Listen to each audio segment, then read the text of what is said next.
Well, good morning, everybody. This is Pastor Jay, and I am coming to you for the last time from the Bonnet Creek Resort. And we have been here for General Council and National Fine Arts and Youth Convention, and we are getting ready to fly back today. And I'm really looking forward to being back with all of you. But before we do that, I wanted to get this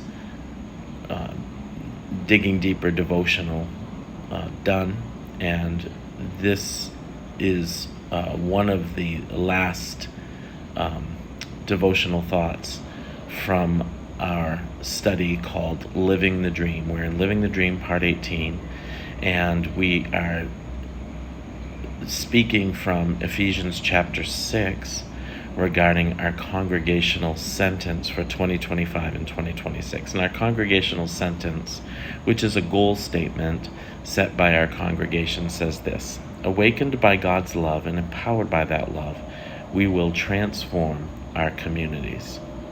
So the three words we've been discussing are awakened, empowered, and transformed. And we've been speaking about how transformation involves changing your mind.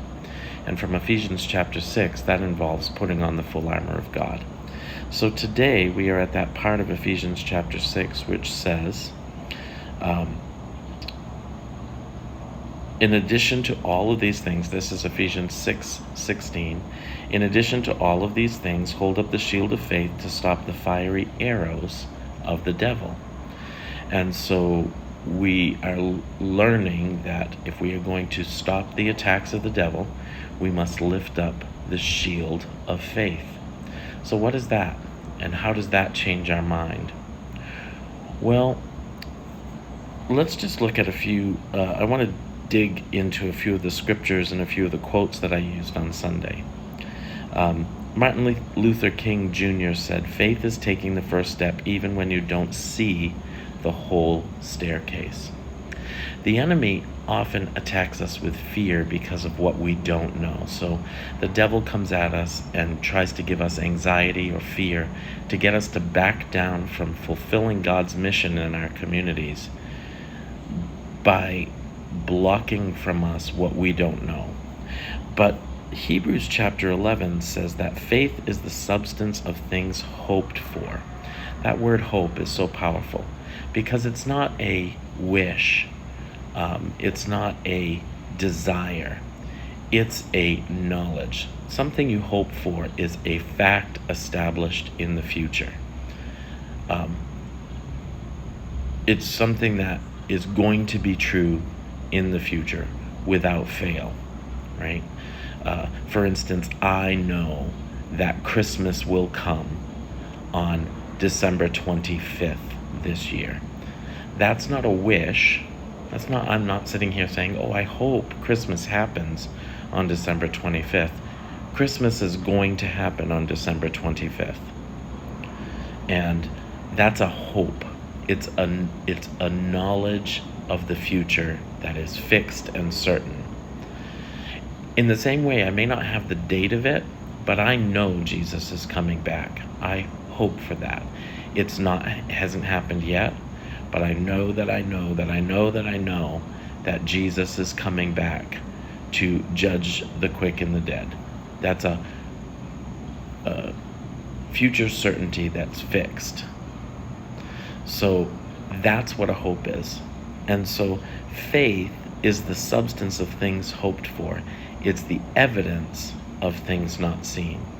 So when I move into our community and I say, we will be awakened by God's love, we will be empowered by that love to transform our community, I'm not making a wish. I'm speaking about a certainty. Because faith, the shield of faith, is the evidence of things unseen. I haven't seen it yet, but it's a hope that I have. And that's not a wish or a desire. It's a fixed future certainty. We are going to transform our community because we are going to wake up and we are going to be awakened by God's love and we are going to be empowered by that love. And so we can move forward with the certainty that our communities are going to change. There's no ifs, ands, or buts about that. I might not see the whole staircase, but I'm willing to take that next step because of the shield of faith, and I'm not going to let the devil scare me into thinking this might not happen.